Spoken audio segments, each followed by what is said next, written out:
ঝিরিঝিরি বৃষ্টি থেমেছে অনেক আগে। আকাশ এখনো মেঘের আড়ালে ঢাকা। হয়তো আবার সন্ধ্যার আগে আগে বৃষ্টি হবে।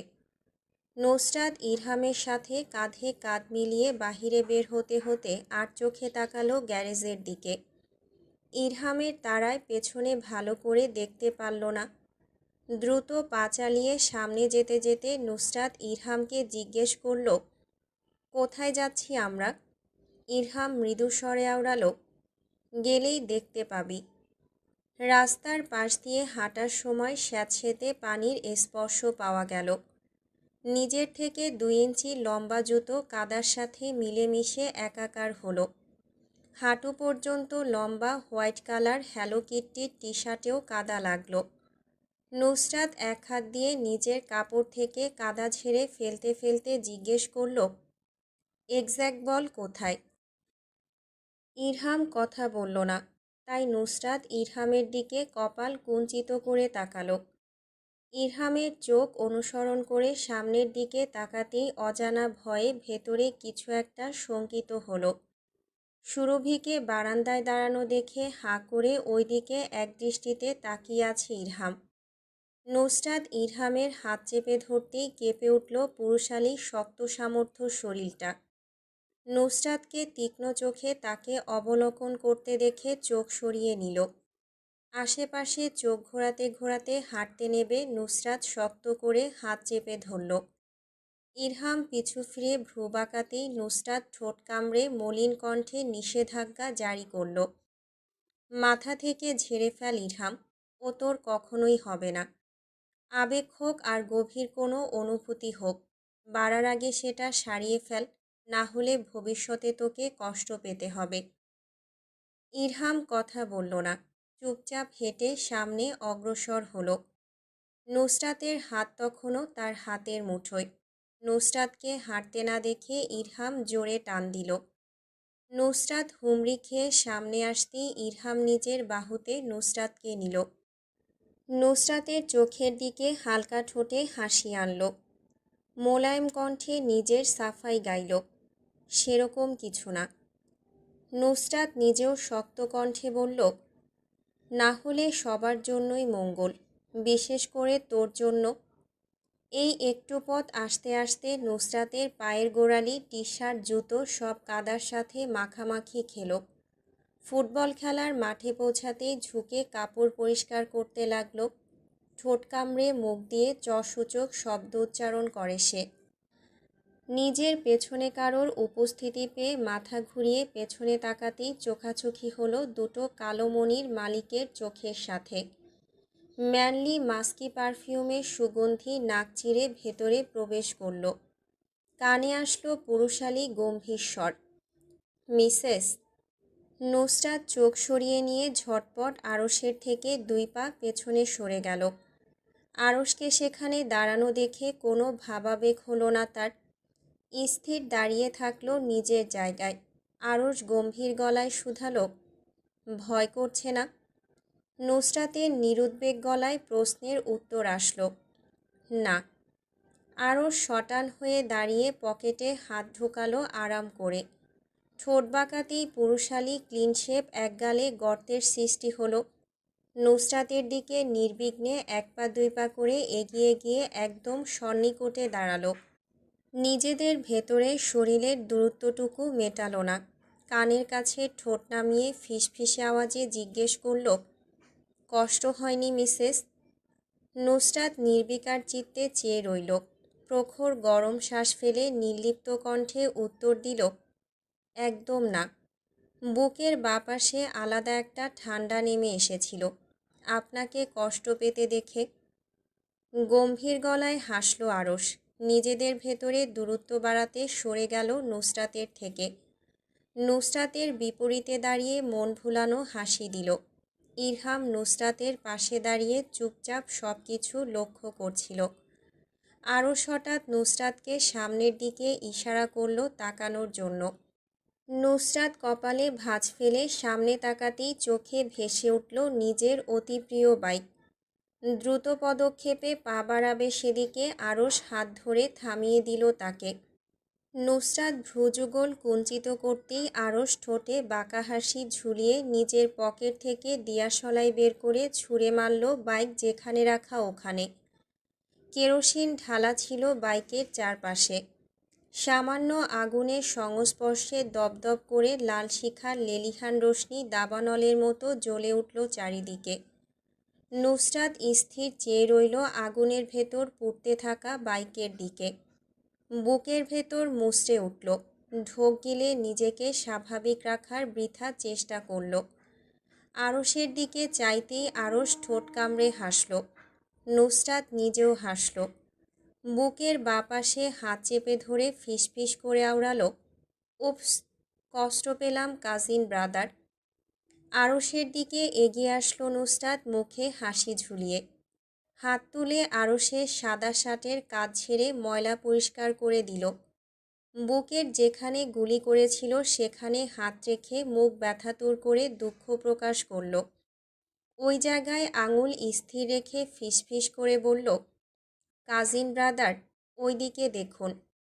আরশ নুসরাতের ইশারা অনুযায়ী নিজের বিপরীত পাশে চোখ ফিরাতেই অক্ষিকোটরে ভেসে উঠল ব্ল্যাক কালারের মার্সিডিজ বেঞ্চ।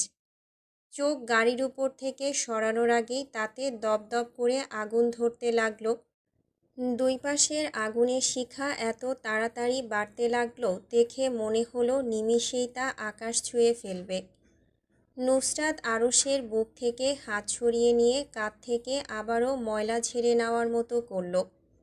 পুরুষালী চোখজোড়া এখনও নিবিষ্ট দূরে নিজের গাড়ির ধ্বংসাবশেষ দেখতে। বিস্ময়ে পুরুষালী আখি যুগল কোটর থেকে বের হওয়া বাকি শুধু। নুসরাত আরশের বলিষ্ঠ হাতজোড়া নিজের হাতের মুঠোয় তুলে নিল। নিজের ভেতরে প্রশ্ন জাগল, ব্যাটা কি দুঃখে অজ্ঞান হয়ে যাবে, নাকি ধূপ করে মাটিতে পড়ে কান্নাকাটি করবে? তারপর আবার নিজেকে শুধরে দিল, এই ব্যাটার হৃদয় এত দুর্বল না যে অজ্ঞান হয়ে যাবে আর কান্নাকাটি করবে মাটি চাপড়ে। আরশের অন্যমনস্কতার সুযোগ নিয়ে নুসরাত তার হাত থেকে কালো বেল্টের রোলেক্স সাবমেরিনের ঘড়িটা আলগোছে খুলে নিল। হাতে নিয়ে তা ভালো করে উল্টে পাল্টে দেখল। নিজের কাছে মনে হলো একটা অকেজো জিনিস। ঠোঁট চোখা করে সেটা কিয়ৎকাল অবলোকন করল, যদি বিশেষ কিছু সন্ধান পায়। কিন্তু কোনো কিছুর সন্ধান না পেয়ে বিরক্তিতে ভ্রুকুচকে অনীহা নিয়ে ঢিল মেরে তাও আগুনের শিখার মধ্যে ফেলে দিল। আরও শতবিহ্বল চাহনি নুসরাতের দিকে নিক্ষেপ করল। পুরুষালী শক্ত রাগী চোখের চাহনি নিজের উপর উপলব্ধি করে নুসরাত বোকার মতো আরশের পানে চাইল। এমন ভাব নিল যে সে কিছুই বোঝে না। এখানে কি হচ্ছে তা তার মতো বাচ্চার বোঝার বাহিরে। নুসরাত আরশের থেকে দূরে সরে যেতে যেতে আওড়ায়, আশা করি আজকে রাতে অনেক ভালো ঘুম হবে মিস্টার ব্রাদার। নুসরাত এই কথাটুকু শেষ করে নিয়ে পা বাড়ালো বাড়ির দিকে। ইরহামকে বগল দাবা করে যখন সামনে অগ্রসর হলো তখন নাকের পাটা ফুলিয়ে কিরমিরিয়ে বলল, বাড়িতে পৌঁছাতে দে শালার সাউয়া, তোর অবস্থা আমি নুসরাত নাসির নিচ্ছি। ইরহাম নিষ্পাপ কণ্ঠে জিজ্ঞেস করল, আমি কি করেছি বোন, আমার উপর রাগ করছিস কেন? নুসরাত ইরহামের কাঁধে নিজের চোখ চেপে ধরে কাঁদো কাঁদো কণ্ঠে প্রশ্ন করল, তুই কি করেছিস জানিস না শালা? ইরহাম দুই পাশে মাথা নাড়ল না ভঙ্গিতে। বোঝাতে চাইল সে জানে না কি করেছে। নুসরাত ইরহামের পিঠে দুটো কিল বসিয়ে দুই হাতে জড়িয়ে ধরল ইরহামের পিঠ। জড়িয়ে ধরে ঢুলে ঢুলে সামনের দিকে অগ্রসর হলো। গভীর শোকে আহত প্রাণীটির ন্যায় হাঁটল ইরহামের উপর ভর দিয়ে। হাঁটার ভঙ্গি দেখে মনে হলো এক্ষুনি মাটিতে লুটিয়ে পড়বে। চোখের ভেতর পানি টলমল করল গড়িয়ে পড়ার জন্য। নুসরাত চোখের পাপড়ি ঝাপটাল। চোখের পাপড়ি ঝাপটানোর ফলে জলধারা নিমিষেই উধাও হয়ে গেল অক্ষিকোটরে। ইরহাম নুসরাতের পিঠে হাত বুলিয়ে দিয়ে বলল, কাঁদে না, কাঁদে না আমার বুড়ো বাচ্চা, কাঁদে না, কাঁদে না বাচ্চা। নুসরাত নিজের আবেগ সামলে ইরহামের পিঠে হাত রেখে নাকি স্বরে বলল, আমি কাঁদছি না। দুজন যখন দুঃখে ভারাক্রান্ত মন নিয়ে মাঠ ছেড়ে চলে গেল, তখন আরশের রাগের বিস্ফোরণ ঘটল মাহাদির উপর। মাহাদি ঠোঁট টিপে হেসে বলে উঠল, যাই বলিস আরশ, আমি যদি তোর বউটার দেখা আগে পেতাম, বিশ্বাস কর ভাই, তুই বিয়ে করার আগে আমি কিডন্যাপ করে তোর বউকে বিয়ে করে নিতাম।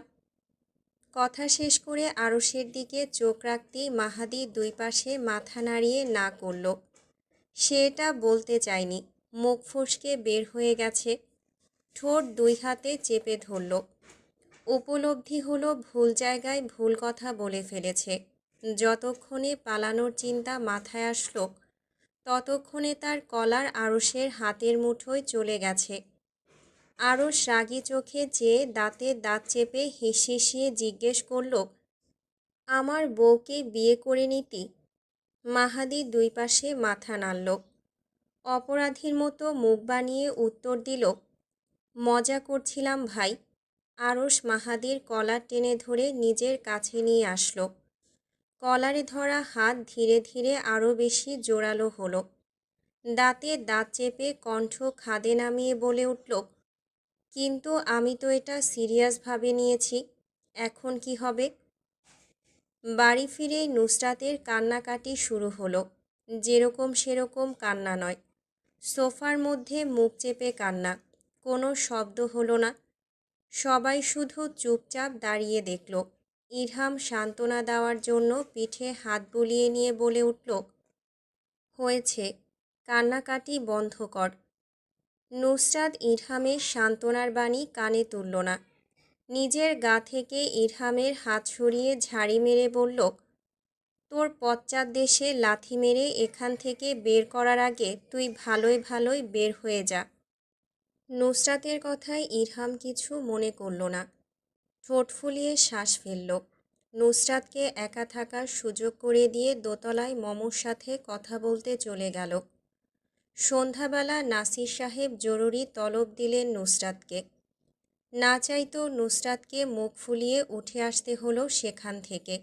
সোফায় অনেকক্ষণ মুখ চেপে ধরে রাখায় মুখে লাল লাল দাগ পড়ে গেছে। চোখগুলো কান্নার জন্য লাল হয়ে টইটুম্বুর হয়ে আছে। কারোর সাথে বাক্য ব্যয় করল না, সবাইকে পাশ কাটিয়ে চলে গেল দোতলায়। নাজমিন বেগম নুসরাতকে মুখ ফুলিয়ে চলে যেতে দেখে ইসরাতের উদ্দেশ্যে জিজ্ঞেস করলেন, কি হয়েছে? চোখগুলো ওরকম হয়ে আছে কেন? ইসরাত দীর্ঘশ্বাস ফেলল। ধীরে ধীরে বলে উঠল, ভাইয়ার সাথে ঝগড়া হয়েছে তাই মুখ ফোলাচ্ছে। নাজমিন বেগম মাথা নাড়ালেন। কিচেনে যেতে যেতে ইসরাতকেও ইশারা করলেন চলে যাওয়ার জন্য। ইসরাত চলে যেতেই নিজের ফোন কিচেন কাউন্টার থেকে নিয়ে কল করলেন লিপি বেগমকে। প্রথম রিং হতেই কল পিক করে ফেললেন তিনি। নাজমিন বেগম বললেন, হ্যালো আপা। লিপি বেগম নিজেও ঝটপট উত্তর দিলেন, হ্যাঁ আমি। তোকে ফোন দিতেই যাচ্ছিলাম, এর মধ্যে দেখি তুই ফোন দিয়েছিস। নাজমিন বেগমের কপালে ভাঁজ পড়ল। ঠোঁট টিপে চিন্তিত গলায় শুধালেন, কিছু কি হয়েছে আপা? লিপি বেগম উত্তর দিলেন, তেমন কিছু না। আরও সে একটু রাগ করেছে। লিপি বেগম একটু সময় থেমে শুধালেন, তোর ওখানে কোনো সমস্যা হয়েছে? নাজমিন বেগম হালকা হাতে কপাল টিপে উত্তর দিলেন, আপা, আমার মনে হচ্ছে আরশ আর নুসরাত মিলে কিছু একটা করেছে। লিপি বেগমের কপালে গাঢ় ভাঁজ পড়ল। জিহ্বা দিয়ে ঠোঁট ভিজিয়ে নিয়ে বলে ওঠেন, আমারও তাই মনে হচ্ছিল। রাগে হিসহিস করছিল। আর মাহাদিরও। কথাটা বলতে বলতে থেমে গেলেন। হেলাল সাহেব ওনাকে ডাকছেন পেছন থেকে। লিপি বেগম প্রতিউত্তরে আসছি বললেন। নাজমিন বেগমের উদ্দেশ্যে মলিন গলায় বললেন, তোকে পরে ফোন দিচ্ছি মেজো। আর একটা কাজ করিস, নুসরাতের উপর নজর রাখিস, আর আমিও আরশের উপর নজর রাখব। আমারটার মতিগতি ঠিক লাগছে না, কখন কি করে বসে তা বলা যায় না। তোর ভাই ডাকছে, পরে কথা বলবো নাজমিন। নাজমিন বেগম ঠিক আছে বলতেই লিপি বেগম তাড়াহুড়ো করে ফোন কেটে দিলেন। মোবাইল হাতে রেখে এভাবে দাঁড়িয়ে থেকে চিন্তা করতে লাগলেন। আকস্মিক মাথায় আসলো আপা মাহাদির কথা কিছু একটা বলছিলেন। ওর কি হয়েছে? নাসির মঞ্জিলে আবারও গভীর সভা বসেছে। গভীর সভায় কোনো কথা হচ্ছে না। নিশ্চুপ বসে সবাই প্রহর গুনছে। ইসরাত ঘড়ির পানে একবার চেয়ে সময় দেখে নিল। সন্ধ্যা ৬টা ৫০। দীর্ঘশ্বাস ফেলে টেবিলে মাথা রেখে শুয়ে পড়ল। যা বুঝল আজ এভাবেই বসে থাকতে হবে। নুসরাত কিছু একটা আঁকাআঁকি করছে A4 সাইজের পেপারে। ইসরাত উকি দিয়ে দেখতে চাইল তা। তার আগেই নুসরাত আতঙ্কিত হাতে লুকিয়ে ফেলল কাগজ নিজের হাতের মুঠোয়। ইসরাত এক ভ্রু উঁচু করে বোনের উদ্দেশ্যে প্রশ্ন ছুড়ল, ওসব কি? নুসরাত না বোঝার ভান করল। ফিসফিসিয়ে শুধালো, কী সব কি? ইসরাত কথা বাড়াল না। চুপটি করে বসে রইল। বাহির থেকে ইন্টারকম বাটনে চাপ দেওয়ায় বেল বেজে উঠল। ইসরাত উঠে দেয়ালের কাছে গেল। ইন্টারকম হ্যান্ডপিস হাতে নিয়ে কানে লাগাতেই জাইনের মোলায়েম কণ্ঠ ভেসে আসলো, ইজ এনিওয়ান লিসেনিং? ইসরাত মৃদু আওয়াজে উত্তর দিল, জি শুনছি। জাইন গলা খাকারি দিল। মৃদু কণ্ঠে বলল, গেট খুলুন ইসরাত, আমরা দাঁড়িয়ে আছি। ইসরাত দেয়ালে মাউন্টেড ইন্টারকম হ্যান্ডসেট লাগিয়ে রাখল। ঠোঁট টিপে কিছু বলার পূর্বেই দেখল নাসির সাহেব আর নুসরাত দুজন একসাথে বসে মোবাইলে কিছু একটা করছে। সে এগিয়ে যেতেই দেখল দুজন বাড়ির বাহিরে সিসি ক্যামেরা চেক করছে। আরও একটু কাছে যেতেই দেখল নুসরাত ফিসফিসিয়ে বলছে, আব্বা, এত কম জিনিস নিয়ে এরা কী করতে এসেছে? একবার দেখুন, মাত্র ২০ প্যাকেট মিষ্টি, আর শুধু ৪-৫ জাতের ফল। এই ঘরে যে এত মানুষ আছে তারা কি জানে না সেটা? ইসরাত পেছন থেকে তেসরা স্বরে বলে উঠল, মাত্র ৪ জন মানুষ, এত বেশি তো না।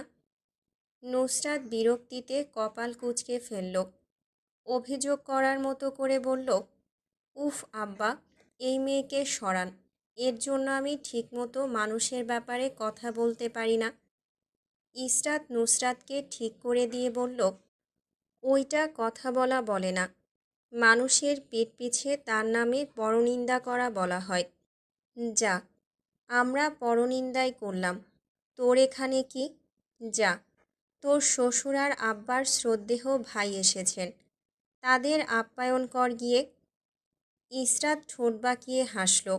কোমরে এক হাত চেপে ধরে বলল, ফর ইউর কাইন্ড ইনফরমেশন, আমার একা শ্বশুর নয়, আপনারও শ্বশুর উনি। নুসরাত কাঁধ ঝাঁকাল। ইসরাতের কথা অবজ্ঞা করল।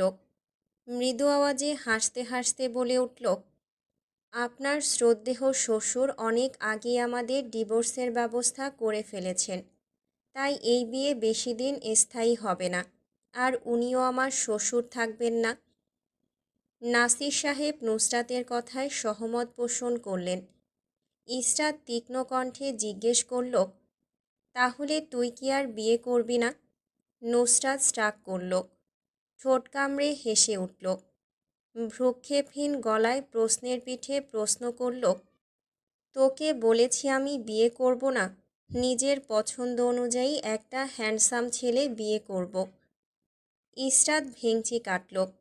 নুসরাতের দিকে চেয়ে থেকে বিরক্তির সহিত বলল, দেখে নেব, যা একটা বাজি ধরি, আরশ ভাইকে ছাড়া তুই আর কাউকে বিয়ে করবি না। আর তুই করতে চাইলেও আরশ ভাই কখনোই সেটা হতে দেবে না। এটা আমি ১০০% শিওর। তুই জিতলে আমার কার্ড তোকে ১ সপ্তাহের জন্য দেব, আর আমি জিতলে তোর কার্ড আমাকে ১ সপ্তাহের জন্য দিবি। রাজি আছিস? নুসরাত উপর নিচ মাথা দোলালো। নাসির সাহেবের দিকে তাকিয়ে ইসরাত বলল, আব্বু, আপনি সাক্ষী, পরে যেন মিথ্যা না বলে। নাসির সাহেব মাথা নাড়ালেন। ইসরাতের হঠাৎ টনক নড়ল। মৃদু লাফ দিয়ে বলে উঠল, আব্বা, গেট খুলতে তো ভুলে গেছি, জাইন বলেছিলেন গেট খুলতে। নাসির সাহেব আর নুসরাত নিরুৎসাহিত গলায় একসাথে বলল, তো কি হয়েছে, এখন খুলে দিলেই হলো। ইসরাতকে ঠায় দাঁড় করিয়ে রেখে নাসির সাহেব আর নুসরাত পা মিলিয়ে বের হয়ে গেল লাইব্রেরি রুম থেকে। নুসরাত নাসির সাহেবের সাথে পা মিলিয়ে বের হলো। নাজমিন বেগম ওয়াশরুমে ছিলেন। নুসরাত আর নাসির সাহেবকে হেলে দুলে বাহিরে যেতে দেখে পেছন থেকে ডেকে শুধালেন, বাপ মেয়ের কোথায় যাওয়া হচ্ছে শুনি? নুসরাত দ্রুত পদক্ষেপে বের হতে হতে বলল, আব্বাকে জিজ্ঞেস করো আম্মা। নাজমিন বেগম নাসির সাহেবের দিকে প্রশ্নাত্মক চাহনি নিক্ষেপ করতেই তিনি বললেন, ইসরাতকে জিজ্ঞেস করো। ইসরাতের দিকে ফিরে তাকিয়ে আগে নিষেধাজ্ঞা জারি করলেন, এবার তুই বলিস না অন্য কাউকে জিজ্ঞেস করতে। ইসরাত অবাক চোখে চেয়ে জিজ্ঞেস করল, কি হয়েছে সেটা তো আগে বলবে, কাকে কি জিজ্ঞেস করব? নাজমিন বেগম চোখ পাকিয়ে রেখে অতিষ্ঠ ভঙ্গিতে জানতে চাইলেন, কে এসেছে? ইসরাত হাঁপ ছাড়ল। মোলায়েম কণ্ঠে উত্তর দিল, ও এই ব্যাপার, বড় আব্বু এসেছেন। নাজমিন বেগম ইসরাতের সাথে আর কোনো বাক্যব্যয় না করে কিচেনের দিকে দৌড় দিলেন। ইসরাতের উদ্দেশ্যে হাঁক ছুঁড়ে বললেন, যার রুমে গিয়ে কাপড় চেঞ্জ কর আর মুখে কিছু লাগিয়ে নে, কাজের মহিলার মতো লাগছে তোকে। ইসরাত দীর্ঘশ্বাস ফেলে চলে গেল উপরে। বাড়ির বাহির থেকে মানুষের গমগমে স্বর ভেসে আসলো। নুসরাতেরও কিছু উদ্ভট কথা কানে আসলো ইসরাতের। নিজেকে এসব শোনা থেকে অনেক কষ্টে থামিয়ে রুমে গিয়ে রুম লক করে দিল। কাবার্ড খুলে দাঁড়িয়ে রইল কি পরবে ভেবে। পছন্দসই কোনো কিছু খুঁজে না পেয়ে সাদা রঙের একটা 3 পিস বের করে নিয়ে আসলো। সেটাই গায়ে লাগিয়ে কিছুক্ষণ ঢং করল। তারপর ঝটপট ওয়াশরুমে ঢুকে চেঞ্জ করে বের হয়ে আসলো। চুল খোপা করে ওড়না গায়ে ঝুলিয়ে নিচে দৌড়ালো নাজমিন বেগমের হাতে হাতে কাজ করে দেওয়ার জন্য। নিকোষ কালো অন্ধকারে ডুবেছে রজনী। ডুপ্লেক্স বাড়িটার বাহির ঝমকালো আলোয় সুসজ্জিত। গেট খুলে যেতেই প্রথমেই বাড়ির ভেতরে পা রাখলেন সৈয়দ হেলাল সাহেব। নাসির সাহেব হাসি হাসি মুখে এগিয়ে এসে বিনয়ী কণ্ঠে বললেন, আসসালামু আলাইকুম বড় ভাই, আপনি এখানে আসায় আমি অনেক বেশি খুশি হয়েছি। হেলাল সাহেব কাঠখোট্টা গলায় নাসির সাহেবের হাসি মুখে পানি ঢেলে বললেন, আমি এখানে কারোর ভাই হয়ে আসিনি, আমার ছেলের শ্বশুরবাড়ি এসেছি, তাই একথা মনে রেখে আপ্যায়ন করলে ভালো হয়। নুসরাত নাসির সাহেবকে ঠেলে সরিয়ে দিল দূরে।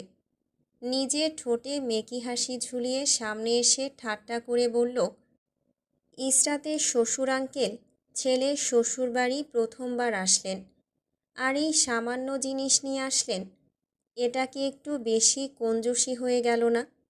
জাইন নুসরাতকে পাশ কাটিয়ে ভেতরে ঢুকতে ঢুকতে বলল, উফ শালিকা, আমি তো ভুলেই গিয়েছিলাম, এই বাড়িতে আপনার মতো একজন ভয়ঙ্কর খাদক আছে। আশা করি ভবিষ্যতে আর এরকম ভুল হবে না। নুসরাত হাসল। জাইনের কথায় কোনো প্রতিউত্তর করল না। জাইন মনে করল তার কথায় নুসরাত দমে গিয়েছে, কিন্তু সে যে অন্য মতলব মাথায় আসছে তা ধারণা করতে পারল না। জাইন বাড়ির ভেতর পা রাখতেই নুসরাত পেছন থেকে ডাক দিল। পিছু ফিরে চাইতেই নুসরাত জাইনের শার্টের দিকে ইশারা করে বলল, কালো শার্টে ভালো লাগছে আপনাকে, হাড্ডি ভাঙার ডাক্তার।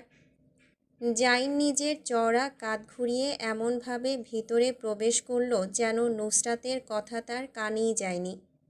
ধীরে ধীরে বাড়ির কর্তারা ভেতরে ঢুকতে ঢুকতে আলিঙ্গন করলেন নুসরাতের সাথে।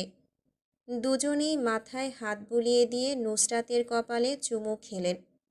নাসির সাহেব শোয়েব আর সোহেদের সাথে আলিঙ্গন করে ততক্ষণে ভেতরে প্রবেশ করেছেন। বাড়ির দুজন কর্ত্রীরা সবাই এসে গিয়েছে। ঝর্ণা বেগমের সাথে নুসরাত যখন কুশল বিনিময় করায় ব্যস্ত ছিল, তখন লিপি বেগম এসে জড়িয়ে ধরলেন তাকে। নুসরাত নিজেও জড়িয়ে ধরল হালকা ঝুঁকে লিপি বেগমকে। লিপি বেগমের পেছনে চোখ পড়তেই হুডি ধরে টান টান হয়ে দাঁড়ানো আরশকে দেখল। কপালের একপাশে প্লাস্টার লাগানো, তার দিকে ভ্রুকুঞ্চিত করে চেয়ে আছে লোকটা। নুসরাতের পলিশ কপালে ভাঁজ পড়ল। সামান্য ভ্রুকুঞ্চিত করে আরশের চোখে চোখ রেখে সরে আসলো। লিপি বেগম প্রশ্ন করলেন, আমাদের বাড়িতে আসো না কেন তুমি? নুসরাত চোখ সরিয়ে নিয়ে আসলো। অপ্রস্তুত হেসে মৃদুস্বরে বলল, জি আসব। লিপি বেগম গালে কপালে সূক্ষ্ম চুমু খেয়ে সামনে চলে যেতেই আরশ এসে দাঁড়ালো নুসরাতের সামনে। কিছু বুঝে ওঠার আগেই গ্রীবা সামান্য বাঁকিয়ে নুসরাতের কোমর ধরে টেনে নিজের কাছে নিয়ে আসলো। গম্ভীর গলায় শুধালো, বেআইন কি সবাইকে ফ্রিতে চুমু আর হাত দিচ্ছেন? নুসরাত নিজের হাত দিয়ে আরশকে ঠেলে দূরে সরাতে চাইল। আরশ সরল না, আরও এগিয়ে আসলো তার সন্নিকটে। এক হাত দিয়ে নুসরাতের মাথা শক্ত করে নিজের বুকের ডান পাশে চেপে ধরল। মৃদু আওয়াজ মুখ দিয়ে বের করে বলল, আহ, সবাইকে চুমু দিচ্ছেন, আমাকে তো আর চুমু দেবেন না, তাই আমাকে জড়িয়েই ধরুন। নাকি জড়িয়ে ধরতেও সমস্যা আছে আপনার বেআইন? নুসরাত আরশের হাতের নিচ দিয়ে বের হয়ে যেতে চাইল। আরশ অন্য হাত দিয়ে শক্ত করে তার পৃষ্ঠদেশ চেপে ধরল। বিরক্তিতে পরিপূর্ণ কণ্ঠে জিজ্ঞেস করল, এরকম ব্যাঙের মতো লাফালাফি করছেন কেন? চুপচাপ দাঁড়িয়ে থাকুন, না হলে পুরো 1 ঘন্টা আপনার মাথা বুকে চেপে ধরে এভাবে দাঁড় করিয়ে রাখব। নুসরাত আরশের সাথে কথা বাড়ালো না, শান্ত হয়ে স্থির দাঁড়িয়ে রইল। কোনো প্রকার মোছড়ামুছড়ি করল না। নুসরাতকে নড়তে না দেখে আরশের শক্ত করে ধরে রাখা হাত শীতল হয়ে আসলো। নুসরাত সুযোগের সদ্ব্যবহার করল। আলগোছে আরশের বাহুবন্ধনী থেকে বের হতে হতে হাত দিয়ে খামচে ধরল সুঠামদেহী পুরুষটার বুকের বাপাশ। ঘা কাঁচা থাকায় খামচে ধরতেই মুখের বিকৃতি ঘটল তার। দাঁতে দাঁত চেপে ধরে মুখ স্বাভাবিক রাখার বৃথা প্রচেষ্টা করল। তবুও মুখ দিয়ে ব্যথাতুর আর্তনাদ বের হয়ে আসলো। নুসরাত আরশের চোখে চোখ রেখে মৃদু আওয়াজে আদেশ দিল, হুডি খুলুন। আরশ শুধালো, কেন? নুসরাত নির্লজ্জের মতো হাসল। আরশের কাছে এগিয়ে এসে বিনয়ের সহিত বলে উঠল, আপনার পুরুষালী খাঁজকাটা বডি দেখব, সমস্যা আছে নাকি লজ্জা পাচ্ছেন বেয়াই? আরশ চোখাচোখে তাকিয়ে একটানে হুডি খুলে ফেলল। পরনে সাদা স্যান্ডো গেঞ্জিতে কিছুটা রক্তের দাগ লেগেছে। নুসরাত সেদিকে ইশারা করে আরশের উদ্দেশ্যে বলল, এবার শুধু রক্ত বের করেছি, পরের বার আমার অনুমতি ছাড়া আমাকে স্পর্শ করার চেষ্টা করলে আপনি বেঁচে থাকবেন কিনা তার গ্যারান্টি আমি দিতে পারছি না। আরশ নিজেও হাসল। হুডি গায়ে চাপিয়ে নুসরাতকে শক্ত হাতে চেপে ধরল নিজের সাথে। নুসরাত হাত দিয়ে আঘাত করতে যাবে আরশের মুখের মধ্যে আরশ নিজের এক হাত দিয়ে নুসরাতের 2 হাত মুচড়ে নিয়ে পিঠে চেপে ধরল। মাথা সামান্য কাত করে গাহিম করা শীতল কণ্ঠে বলল, কি করবেন করুন, আমিও একটু দেখি মিসেস। নুসরাত দাঁতে দাঁত চাপল, নিজের অপারগতায় নিজেকে ধিক্কার করল। সেইক্ষণে সেখানে এসে উপস্থিত হলো মাহাদি। দুজনের দিকে কিছুক্ষণ চোখ বুলিয়ে নিয়ে বুঝতে চাইল এদের মধ্যে হচ্ছেটা কি। যখন কিছু বুঝল না তখন পেছন থেকে ডেকে উঠল, নুসরাত। নুসরাত হালকা কাত হয়ে গেটের দিকে চোখ ফেলতেই মাহাদিকে ভঙ্গুর অবস্থায় দাঁড়িয়ে থাকতে দেখল। মাহাদির নাকে প্লাস্টার লাগানো, কপালে সাদা ব্যান্ডেজ, এমনকি হাতে ব্যান্ডেজ করে গলার সাথে তা ঝুলানো। নুসরাত সরু চোখে মাহাদি আর আরশকে অবলোকন করে কিছু বলতে নেবে তখনই কানে ভেসে এলো আরশের ধমকানো গলার স্বর, নুসরাত কি ভাবি বল। নুসরাত আরশকে ধাক্কা দিয়ে দূরে সরিয়ে দিল। চোখ দিয়ে সাবধান করল স্পর্শ করার চেষ্টা না করতে। আরশ নুসরাতের নিষেধাজ্ঞা সম্পূর্ণ অবজ্ঞা করে কোমর ধরে টেনে এনে আবারও নিজের সাথে চেপে ধরল। আরশের থেকে চোখ ফিরিয়ে নিয়ে কোমল কণ্ঠে জিজ্ঞেস করল মাহাদিকে, আপনার কপালের আর হাতের এই অবস্থা কেন? আরশ নুসরাতের মুখ শক্ত হাতে টেনে আনল নিজের দিকে। কণ্ঠ নিচে নামিয়ে ফিসফিসিয়ে বলে উঠল, ওর এই অবস্থা নিয়ে আপনার চিন্তা না করলেও চলবে মিসেস। এখন শুধু আমার চিন্তা করুন আপনি।